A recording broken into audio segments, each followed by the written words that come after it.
Hi friends, आज का topic है भारत रत्न कर्पूरी ठाकुर जी के बारे में। कर्पूरी ठाकुर जी जो बिहार के पूर्व मुख्यमंत्री रहे और जिन्होंने बिहार में एक क्रांति ला दिया था। एजुकेशन क्षेत्र से लेकर के जमीनों तक वो हर जगह पर काफ़ी अग्रणी भूमिका में रहे और उन्होंने दलित, पिछड़े, शोषित, वंचित समाज का आगे बढ़ाने का काम किया। तो फ्रेंड्स, आज हम बात करते हैं कर्पूरी ठाकुर जी का, जो भारत के रत्न है। और भारत रत्न कर्पूरी ठाकुर जी के बारे में आज हम बात करेंगे, जिनका जन्म 24 जनवरी 1924 को समस्तीपुर के पितौरझिया में जन्मे कर्पूरी ठाकुर बिहार में एक बार उप मुख्यमंत्री, 2 बार मुख्यमंत्री, दशकों तक विधायक और विरोधी दल के नेता के रूप में काम किया। कर्पूरी ठाकुर जी एक बार जो है उप मुख्यमंत्री बने थे और 2 बार मुख्यमंत्री बने प्रदेश की, बिहार प्रदेश की, और दशकों तक उन्होंने नेता विपक्ष के रूप में काम किया। तो फ्रेंड्स, 1952 में पहली बार में बिहार विधानसभा से चुनाव जीतने के बाद कभी भी विधानसभा के चुनाव में हारे ही नहीं। अब सोचिए कि उनका कैसा व्यक्तित्व रहा होगा कि जो एक बार चुनाव जीतने के बाद एक भी बार चुनाव हारे नहीं। और बिहार राज्य में वे कांग्रेस के सबसे पहले ऐसे नेता बने कि जो बिना कांग्रेस पार्टी की, कांग्रेस मुक्त, मतलब कि बिना कांग्रेसी, गैर कांग्रेसी मुख्यमंत्री थे।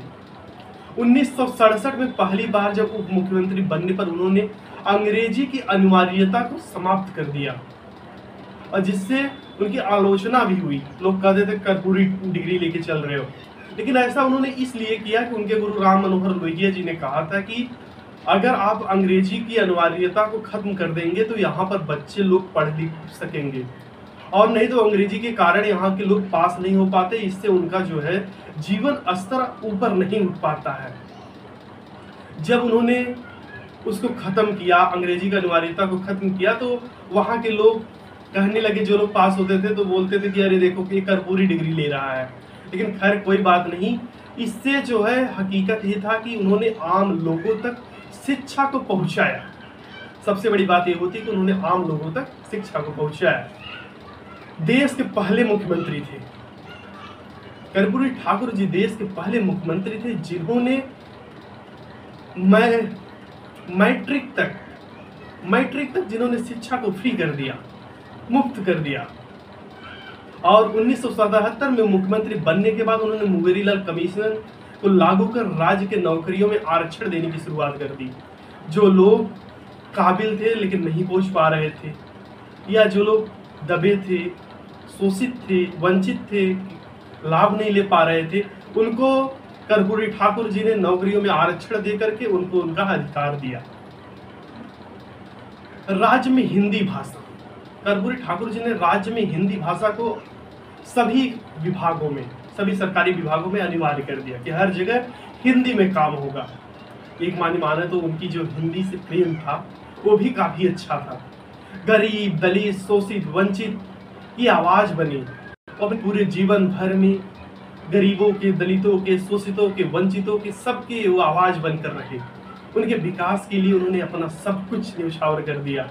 जब वो मरे, जब उनका प्राण निकला, तो तब उनके बारे में जब लोगों ने सोचा तो उनके परिवार के लिए घर तक नहीं था, ना ही पटना में, ना ही उनके पुश्तैनी घर में।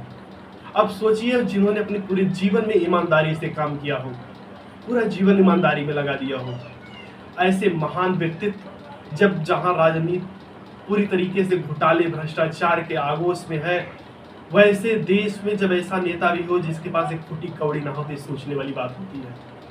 64 साल की उम्र में 17 फरवरी 1988 को उनको दिल का दौरा पड़ने से उनकी मौत हो जाती है। फ्रेंड्स, भारत